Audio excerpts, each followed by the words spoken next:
എല്ലാ പ്രിയ സുഹൃത്തുക്കൾക്കും പുതിയ വീഡിയോയിലേക്ക് ഹാർദവമായ സ്വാഗതം. നമ്മൾ ഇന്ന് സംസാരിക്കാൻ പോകുന്നത് ബിഗ് ബോസ് സീസൺ 7 പ്രഡിക്ഷൻ ലിസ്റ്റിനെ കുറിച്ചാണ്. ബിഗ് ബോസ് സീസൺ 7 ലോഗോ വന്നത് നിങ്ങൾ എല്ലാവരും അറിഞ്ഞിട്ടുണ്ടാകും. ഓഗസ്റ്റോട് ഈ ഒരു ഷോ ആരംഭിക്കുമെന്നാണ് അറിയാൻ സാധിക്കുന്നത്. ഒരുപാട് പേരെ കുറച്ച് നാളുകൾ കൊണ്ട് ഇന്റർവ്യൂ ചെയ്യുന്നുണ്ട്. 300ഓളം പേരെ ഇന്റർവ്യൂ ചെയ്തിട്ടുണ്ടെന്നാണ് അറിയാൻ സാധിക്കുന്നത്. ഇതിനകത്ത് സോർട്ട് ചെയ്താണ് ഒരു 20 പേരെ ഇതിനകത്തോട്ട് കയറ്റി വിടുന്നത്.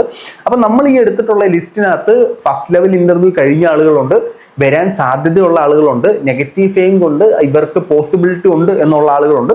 ഇതൊരു പ്രഡിക്ഷൻ ലിസ്റ്റ് മാത്രമാണ്, കൺഫേം ആയിട്ട് ഇവർ വരും എന്നൊന്നും പറയാൻ സാധിക്കുന്നില്ല. അപ്പോൾ ഞാൻ കുറച്ച് ആളുകളുടെ ലിസ്റ്റ് പറയാം. അതോടൊപ്പം തന്നെ എനിക്ക് ഈ ബിഗ് ബോസ് ഷോയിൽ പങ്കെടുക്കണമെന്ന് താല്പര്യമുള്ള 2 പേരുടെ പേരുകൾ കൂടി ഞാൻ ഏറ്റവും അവസാനം പറയാം. നിങ്ങൾക്കും അങ്ങനെ ആരെങ്കിലും നിങ്ങളുടെ ഫേവറേറ്റ് താരങ്ങൾ ഇതിലേക്ക് വരണമെന്ന് താല്പര്യമുണ്ടെങ്കിൽ അവരുടെ പേര് കമന്റ് ബോക്സിൽ കമന്റ് ചെയ്യുക. അപ്പോൾ നമുക്ക് നേരെ ആ പ്രഡിക്ഷൻ ലിസ്റ്റ് നോക്കി തുടങ്ങാം. പ്രഡിക്ഷൻ ലിസ്റ്റിൽ ഒന്നാമതുള്ളത് അനുമോളാണ്. ഈ അനുമോളെ കുറിച്ച് ഒരുപാട് പേര് പറയുന്നുണ്ട്. അനുമോൾ സ്റ്റാർ മാജിക്കിലൊക്കെ പങ്കെടുത്ത ഒരാളാണ്. പുള്ളിക്കാരി സ്റ്റാർ മാജിക്കിൽ വന്ന് പൊട്ടം കളിച്ചൊക്കെ നിന്നിട്ടുണ്ട്. പക്ഷേ ബിഗ് ബോസിൽ കയറുമ്പോഴത്തേന് ഇവരുടെ പ്രകടനം എങ്ങനെയാണ്, റിയൽ ക്യാരക്ടർ എന്താണെന്ന് നമുക്കറിയത്തില്ല. അപ്പോൾ അനുമോളാണ് ഒന്നാമത്തെ ആള്. രണ്ടാമത്തെ ആളും സ്റ്റാർ മാജിക്കിൽ തന്നെയുള്ള ബിനീഷ് ബാസ്റ്റിനാണ്. പുള്ളിക്കാരൻ ടീമേ എന്നൊക്കെ പറഞ്ഞുകൊണ്ട് നിൽക്കുന്നതാണ് നമ്മൾ അവിടെ കണ്ടിട്ടുള്ളത്. പക്ഷേ സ്റ്റാർ മാജിക്കിൽ ഡാൻസും പാട്ടും കോമാളി കൂത്തും ഒക്കെ ആയിട്ട് കുറേ കാര്യങ്ങൾ പുള്ളിക്കാരൻ കാട്ടിക്കൂട്ടിയിട്ടുണ്ട്. പുള്ളിക്കാരൻ ഇതിലേക്ക് ഉണ്ടാവാനുള്ള സാധ്യത ഉണ്ടെന്ന് പറയപ്പെടുന്നു. ഇനിയിപ്പോൾ ഇതിൽ നിന്ന് സ്റ്റാർ മാജിക്കിൽ നിന്ന് ഒരാളെ എടുക്കത്തുള്ളെങ്കിൽ മെജോറിറ്റി ചാൻസ് അനുമോൾക്കായിരിക്കും. ഇനി മറ്റൊരാൾ നെഗറ്റീവുകൾ തോളിലേന്തി പൊക്കോണ്ടിരിക്കുന്ന നെഗറ്റീവുകളുടെ സ്വന്തം രാജകുമാരി രേണുസുതി ഉണ്ടാകാനുള്ള സാധ്യത ഉണ്ടെന്നാണ് അറിയുന്നത്. രേണുസുതി ഇപ്പോൾ ഉണ്ടാക്കുന്ന ഈ നെഗറ്റീവ് ഫെയിം കൊണ്ട് അവർ വരാനുള്ള സാധ്യത വളരെ സൂപ്പറാണ്. രേണുസുതി ഉണ്ടെങ്കിൽ പൊളിക്കും, തകർക്കും, തിമിർക്കും. നമുക്ക് കണ്ടന്റിന് ഒരു ക്ഷാമവും കാണത്തില്ല. നാലാമത്തത് ആദിത്യൻ ജയനാണ്. പുള്ളിക്കാരനൊരു സീരിയൽ ആക്ടറാണ്. നമ്മൾ പലരും ഇദ്ദേഹത്തെ കണ്ടിട്ടുണ്ട്. സീരിയലിലും ചെറിയ ചെറിയ സിനിമ റോളുകളിലൊക്കെ കണ്ടിട്ടുണ്ട്. പുള്ളിക്കാരൻ ഉണ്ടാകാനുള്ള സാധ്യതയുണ്ട്. പൊതുവെ ബിഗ് ബോസ് എടുക്കുമ്പോഴത്തേനും ഈ പല മേഖലയിൽ നിന്നുള്ള ആളുകളായിരിക്കും വരുന്നത്. സീരിയൽ, സിനിമ, ഗാനം, LGBTQ അങ്ങനെ പല സെഗ്മെന്റിൽ നിന്നാണ് വരുന്നത്. അപ്പോൾ അതുപോലെ സീരിയലിൽ നിന്ന് ഇദ്ദേഹം ഉണ്ടാകാനുള്ള സാധ്യത ഉണ്ടെന്നാണ് അറിയാൻ സാധിക്കുന്നത്. അതിനുശേഷം നമ്മളുടെ അഞ്ചാമത്തെ ലിസ്റ്റിൽ അഞ്ചാമതായിട്ട് വരുന്നത് ജാസിയാണ്. പൊന്നു സഖി എന്തിനാ പിണക്കം മുന്നോട്ട് എന്തിനാ, ആ ജാസിയാണ് നമ്മുടെ ലിസ്റ്റിൽ അഞ്ചാമതുള്ളത്. ഈ ജാസി കുറേ നാളുകൾ കൊണ്ട്, കുറേ സീസൺ കൊണ്ട് ബിഗ് ബോസിൽ കയറാൻ അതികഠിനമായിട്ട് ശ്രമിച്ചുകൊണ്ടിരിക്കുകയാണ് സുഹൃത്തുക്കളെ. പുള്ളിക്കാരി ഇപ്പോൾ ഉണ്ടാക്കി വെച്ചേക്കുന്ന നെഗറ്റീവ് ഫെയിം ഒക്കെ വെച്ചിട്ട് പുള്ളിക്കാരി ഉണ്ടാകാനുള്ള സാധ്യത ഉണ്ടെന്ന് പറയുന്നത്. കഴിഞ്ഞ ഇതിൽ തന്നെ പുള്ളിക്കാരി ഈ വൈൽഡ് കാർഡിൽ കയറാനായിട്ടൊക്കെ കുറേ ട്രൈ ചെയ്തതാണ്. അപ്പോൾ ജാസി ഉണ്ടാകാനുള്ള സാധ്യതയുണ്ട്. ജാസിയൊക്കെ ഉണ്ടെങ്കിൽ കിട്ടുകനായിരിക്കും. അടുത്തത് ജിഷിൻ മോഹനാണ്. പുള്ളിക്കാരൻ ഇതുപോലെ തന്നെ ഒരു സീരിയൽ ആക്ടറാണ്. പുള്ളിക്കാരൻ നിങ്ങളൊക്കെ കണ്ടിട്ടുണ്ടാകും. കുറേ നാളുകൾ കൊണ്ട് സീരിയലൊക്കെ ഉണ്ട്. പുള്ളിക്കാരൻ ഇപ്പോൾ വൈഫ് അങ്ങനെ ഇങ്ങനെ എന്നൊക്കെ പറയാൻ കുറേ പ്രശ്നങ്ങളൊക്കെ ഉണ്ടാക്കിയിട്ടൊക്കെയാണ്. അപ്പോൾ പുള്ളിക്കാരൻ ഉണ്ടാകാനുള്ള സാധ്യതകളും നമ്മൾ ഒട്ടും തള്ളിക്കളയാൻ സാധിക്കില്ല. ഇനി നമ്മൾ അടുത്ത് വരുവാണെങ്കിൽ മായ വിശ്വനാഥാണ്. മായ വിശ്വനാഥിനെ നിങ്ങളെല്ലാവരും കണ്ടിട്ടുണ്ടാകും. അത്യാവശ്യം പോപ്പുലർ ഫിഗറാണ്. പുള്ളിക്കാരി ഉണ്ടാകാനുള്ള സാധ്യത ഉണ്ടെന്നാണ് അറിയുന്നത്. ഇനി അടുത്ത നമ്മൾ വരുവാണെങ്കിൽ ഒന്നാമത്, ഇനി അങ്ങോട്ട് മൊത്തം അടിപൊളി കിട്ടുക്കച്ചി കിട്ടോസ്കി താരങ്ങളാണ്. ഒമ്പതാമത് വരുന്നത് റീന ജോൺ. റീന ജോണിനെ നിങ്ങൾ ഇവിടെ കാണുമ്പോൾ നിങ്ങൾക്ക് അറിയായിരിക്കും. ഇവരൊക്കെ അതിനകത്ത് വന്നു കഴിഞ്ഞാൽ നല്ല സൂപ്പർ ആയിരിക്കും, ഭയങ്കര എന്റർടൈനിങ് ആയിരിക്കും. കഴിഞ്ഞ തവണ ഒരു ജാസ്മിനും ഗബ്രിയിലും ഒതുങ്ങി പോകത്തില്ലെന്ന് നമുക്ക് വിചാരിക്കാം. പല തരത്തിലുള്ള പല സെഗ്മെന്റിലുള്ള ആളുകളാണ്.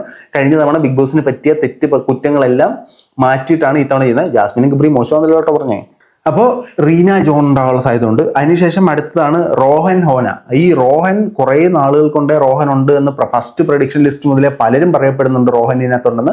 റോഹൻ മൈൽ സ്റ്റോൺ മേക്കേഴ്സിലൊക്കെ ഇന്റർവ്യൂ ചെയ്ത ഒരാളാണ്. ഈ ബിഗ് ബോസിൽ നിന്ന് ഇറങ്ങുന്ന താരങ്ങളെയൊക്കെ അതിഭീകരമായി ചൊറിഞ്ഞ് ഇന്റർവ്യൂ ചെയ്ത ഒരാളാണ് ഈ റോഹൻ എന്ന് പറയുന്നത്. റോഹന് നല്ല പ്രൊവോക്കേഷൻ സ്കില്ലുണ്ട്. റോഹൻ തകർത്തടിച്ച് തിമിർക്കാനുള്ള സാധ്യത ഉണ്ടെന്നാണ് നമ്മൾ അറിയുന്നത്. അങ്ങനെ രോഹൻ ഉണ്ടെങ്കിൽ എല്ലാത്തിനെയും പ്രൊവോക്ക് ചെയ്ത് ഒരു ഭാരി എഴുത്തുകളെയും പുള്ളിക്കാരനുണ്ടെങ്കിൽ ഫുൾ സപ്പോർട്ട്. പക്ഷെ അതിനകത്ത് അവിടെ തന്നെ എന്തെങ്കിലുമൊക്കെ കാട്ടി കൂട്ടണം കേട്ടോ. അപ്പോൾ ഈ ബിഗ് ബോസ് തുടങ്ങുന്ന സമയത്ത് എൻ്റെ ആദ്യത്തെ ബിഗ് ബോസ് റിവ്യൂ ആണ് വരാൻ പോകുന്നത്. അപ്പോൾ നിങ്ങൾ എല്ലാവരും ഒന്ന് സബ്സ്ക്രൈബ് ചെയ്ത് കൂടെ നിന്ന് വീഡിയോ ഒക്കെ കണ്ട് സഹായിക്കണം. അപ്പോൾ നമ്മുടെ ഈ വീഡിയോ നിങ്ങൾ എല്ലാവരും ഒന്ന് സബ്സ്ക്രൈബ് ചെയ്തിട്ടില്ല. ബിഗ് ബോസിന്റെ സമയത്തെങ്കിലേ നമ്മളിടുന്ന നോട്ടിഫിക്കേഷൻ നിങ്ങൾക്ക് കിട്ടത്തുള്ളൂ. ഇനി അടുത്ത ആളെന്ന് പറഞ്ഞു കഴിഞ്ഞാൽ 11ാമത്തെ ആളെന്ന് പറഞ്ഞാൽ നിള നമ്പ്യാരാണ്. നിള നമ്പ്യാരെ നിങ്ങൾക്ക് എത്ര പേർക്ക് അറിയാം? നിള നമ്പ്യാരെ നിങ്ങൾക്ക് അറിയാമെന്ന് എനിക്കറിയാം. നിള നമ്പ്യാരാണ്. നിള നമ്പ്യാർ ഭയങ്കര വൈറൽ വിഷയങ്ങളൊക്കെ ഉണ്ടാക്കി ഇറക്കിയ ഒരു സമയത്ത് മിന്നിത്തിളങ്ങി നിന്നൊരു താരമാണ് ഈ നിള നമ്പ്യാർ എന്ന് പറഞ്ഞാൽ. ഇപ്പോഴും മിന്നിത്തിളക്കത്തിനൊന്നും വലിയ ഇതൊന്നും ഇല്ല. പുള്ളിക്കാരി ഉണ്ടാകാനുള്ള സാധ്യതകൾ മാത്രമേ ഉള്ളൂ. അങ്ങനെ കൺഫേംഡ് ആയിട്ട് പുള്ളിക്കാരി ഉണ്ടെന്നൊന്നും പറയാൻ സാധിക്കത്തില്ല. പക്ഷേ പുള്ളിക്കാരിയും ഈ നമ്മുടെ ഒരു പ്രഡിക്ഷൻ ലിസ്റ്റ് നമ്മൾ ഉൾപ്പെടുത്തിയിട്ടുണ്ട്. അടുത്തത് 12ാമത്തെ നമ്മുടെ ലിസ്റ്റിലുള്ളത് രേഖ രതീഷ് ആണ്. രേഖ രതീഷ് എന്ന് പറയുന്നൊരു സീരിയൽ ആർട്ടിസ്റ്റ് ആണ്. പരസ്പരം സീരിയലിനകത്തൊക്കെ വില്ലിയായിട്ട് വന്നിട്ടുള്ള വില്ലി പുള്ളിക്കാരി ഉണ്ടാകാനുള്ള സാധ്യതയുണ്ട്. പുള്ളിക്കാരി ഇപ്പോൾ വലിയ സീരിയലും കാര്യങ്ങളൊന്നും ഇല്ലെന്നാണ് എൻ്റെ അനുമാനം. ഏതായാലും പുള്ളിക്കാരി നമ്മൾ ഈ പ്രഡിക്ഷൻ ലിസ്റ്റിൽ ഉൾപ്പെടുത്തിയിട്ടുണ്ട്. പുള്ളിക്കാരി ഉണ്ടാകാനുള്ള സാധ്യത ഉണ്ടെന്നും പല ആൾക്കാരും പറയുന്നതും കേട്ടു. ഇനി 13ാമത്തെ നമ്മുടെ പ്രിയങ്കരനായ മല്ലു ജേഡിയാണ്. മല്ലു ജേഡി എന്ന് പറഞ്ഞാൽ മുകേഷ് നായർ, നമ്മുടെ ലാലേട്ടനെ പോലെ ഇരിക്കാൻ മുകേഷ് നായരും നീളാനമ്പിയരും പൊളിയും. അതിനകത്ത് രണ്ടുപേരും അതിനകത്തുണ്ടെന്നാണ് അറിയാൻ സാധിക്കുന്നത്. മുകേഷ് നായരെയും ഒരുപാട് ആളുകളുടെ പ്രഡിക്ഷൻ ലിസ്റ്റ് കണ്ടു. മുകേഷ് നായരെ ഇപ്പം നിലവിലുണ്ടാകുന്ന പല വിഷയങ്ങളാലും പുള്ളി അതിനകത്ത് ഉണ്ടാകാനുള്ള സാധ്യതയുണ്ട്. പുള്ളിക്കാരൻ ഒരു ബിസിനസ്മാൻ ആണ്, അതുകൊണ്ട് പോകുമോ ഇല്ലയോ എന്നൊക്കെ ഉള്ളത് നമ്മളുടെ ഒരു ചോദ്യചിഹ്നമായി തന്നെ നിൽക്കുന്നു. അതങ്ങനെ തന്നെ നിൽക്കട്ടെ. നിങ്ങളുടെ അഭിപ്രായം എന്താണ്? പുള്ളി പോവോ ഇല്ലയോ, പുള്ളി ഉണ്ടെങ്കിൽ എങ്ങനെയായിരിക്കും എന്നുള്ളത് കമന്റ് ബോക്സിൽ കമന്റുകളെ രേഖപ്പെടുത്തുക. അതിനുശേഷം 14ാമത് നമ്മുടെ പ്രിയങ്കരനായ പ്രശ്നേഷ് രോഹിത്താണ്. പുള്ളിക്കാരൻ ബിഗ് ബോസിൽ കയറാനാണ് ഈ കാട്ടായങ്ങളൊക്കെ കാണിച്ചത്. പുള്ളിക്കാരൻ ഇതിന്റെ ഫസ്റ്റ് ലെവൽ ഇന്റർവ്യൂ കഴിഞ്ഞു എന്നൊക്കെ പറയപ്പെടുന്നുണ്ട്.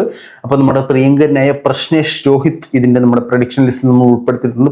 പുള്ളി അവിടെ ചെന്നിട്ട് എല്ലാത്തിൻ്റെ കണ്ണി സാനിറ്റൈസർ അടിച്ചളയും. അവിടെ ചെല്ലുമ്പോൾ നമുക്കറിയാൻ പറ്റും പുള്ളിയുടെ വൃത്തി ഒറിജിനൽ ആണോ ഇല്ലയോ എന്ന്. പക്ഷേ പുള്ളിക്കാരൻ അവിടെ ചെല്ലണമെങ്കിൽ അനിയത്തി കൊടുത്ത കേസിൽ പുള്ളിക്കാരൻ അറസ്റ്റ് ആയില്ലെങ്കിൽ ഒരുപക്ഷെ നമ്മുടെ പ്രശ്നേഷ് കാണാനുള്ള സാധ്യതയുണ്ട്. അതിനുശേഷം നമ്മുടെ 15ാമത് അലൻ ജോസ് പെരേര. അലൻ ജോസ് അവിടെ ചെന്നിട്ട് ഞാൻ ബിഗ് ബോസിൽ വന്നിരിക്കുന്നല്ലോ എന്നൊക്കെ പറഞ്ഞ് പാട്ടൊക്കെ പാടി താളമൊക്കെ കളിച്ച് നല്ല രസമായിരിക്കും, അടിപൊളിയായിരിക്കും. പക്ഷെ പുള്ളിക്ക് അവിടെ എന്തെങ്കിലും പ്രകടനം ചെയ്യാൻ സാധിക്കുമോ എന്നറിയില്ല. അതിന് കാരണം പുള്ളിയുടെ ഒരു മേഖലയല്ല അതെന്നുള്ളതുകൊണ്ടാണ്. പുള്ളി റിവ്യൂ ഒക്കെ ചെയ്ത് നൈസിന് സെറ്റായിരുന്നു. പുള്ളി അപ്പോൾ ഇതിന്റെ പ്രഡിക്ഷൻ ലിസ്റ്റിൽ ഉൾപ്പെടുത്തിയിട്ടുണ്ട്. പുള്ളിനെ വിളിച്ചാൽ പുള്ളി പോവുകയും ചെയ്യും. അലൻ ജോസ് പെരേര, രേണു സുധി, മല്ലു ജേഡി, നീളാനമ്പിയര് തകർത്ത് തിമിർത്ത്. ഇനി നമ്മുടെ ലിസ്റ്റിൽ 16ാമതുള്ളത് അമ്മൂസാണ്. വയനാടൻ ബ്ലോഗറിന്റെ ഭാര്യ അമ്മൂസ്. അപ്പോൾ വയനാടൻ ബ്ലോഗറോ മല്ലു ഫാമിലിയോ ഇവരാരെങ്കിലും ഒരാൾ കാണാനുള്ള സാധ്യത ഉണ്ട്. അതുകൊണ്ടാണ് ഈ അമ്മൂസിനെ ഞാൻ എടുത്തത്. അപ്പോൾ അമ്മൂസും കൂടെ ഉണ്ടെങ്കിൽ ബേഷ് ബേഷ് ബലെ ബേഷ്. 17ാമത് നമ്മുടെ ലിസ്റ്റിലുള്ളത് ഷാരികയാണ്. രേണുസുധീനൊക്കെ ഇന്റർവ്യൂ ചെയ്ത് ഇപ്പോൾ വയറിലായി ഏറി കയറി അനന്തും എടുത്തിട്ട് അലക്കിയ ഷാരിക ഉണ്ടാകാനുള്ള സാധ്യത ഉണ്ടെന്ന് പറയുന്നു. ഷാരിക ഓൾറെഡി ഇതിന്റെ ഫസ്റ്റ് ലെവൽ ഇന്റർവ്യൂ ഒക്കെ കഴിഞ്ഞതാണെന്ന് പറയപ്പെടുന്നു. ഇനി 18ാമത് നമ്മുടെ ലിസ്റ്റിലുള്ളത് അൽത്വാഫ് ആണ്. നമ്മുടെ ഈ റിയാക്ഷൻ വീഡിയോ ഒക്കെ ചെയ്യുന്ന അൽത്വാഫ്. നമ്മുടെ സീക്രട്ട് ഏജന്റിനെ കയറ്റിവിട്ട പോലെ പുള്ളിക്കാരനെ കയറ്റിവിട്ടാനുള്ള സാധ്യത ഉണ്ടെന്നാണ് വിചാരിക്കുന്നത്. പുള്ളിക്കാരൻ കുറേ നാളുകൊണ്ട് ഇതിന്റെ പുറകിലൊക്കെ നടക്കുന്നുണ്ടെന്ന് അറിയുന്നു. പുള്ളിക്കാരൻ നമ്മുടെ സിജോയുമായിട്ട് ഭയങ്കര അടുത്ത കമ്പനിയാണ്, ബിഗ് ബോസിലുള്ളവരുമായിട്ടൊക്കെ ഭയങ്കര കമ്പനിയാണ്. പുള്ളിക്കാരനോട് പല പ്രഡിക്ഷൻ ലിസ്റ്റ് വന്നപ്പോൾ ഞാൻ ഒരു ചോദിച്ചായിരുന്നു, ഞാനോ വാഴ എന്നൊക്കെ പറഞ്ഞ് പുള്ളിയെ വിട്ടു. പക്ഷെ പുള്ളി ഉണ്ടാകാനുള്ള സാധ്യത ഉണ്ടെന്നാണ് വളരെ നമുക്കറിയാൻ സാധിക്കുന്നത്. കാരണം ഇത് ഉണ്ടെങ്കിൽ ഇവരാരും പുറത്തുറയത്തില്ലല്ലോ. ഇനി എൻ്റെ പ്രത്യേക അഭ്യർത്ഥന രണ്ടുപേരെയും കൂടി ഇതിനകത്ത് ഉൾപ്പെടുത്തണമെന്നാണ്. ഉൾപ്പെടുത്തണം. ഈ രണ്ടുപേരുടെ ഉണ്ടെങ്കിൽ ഈ ഷോ കൊഴുക്കത്തുള്ളൂ.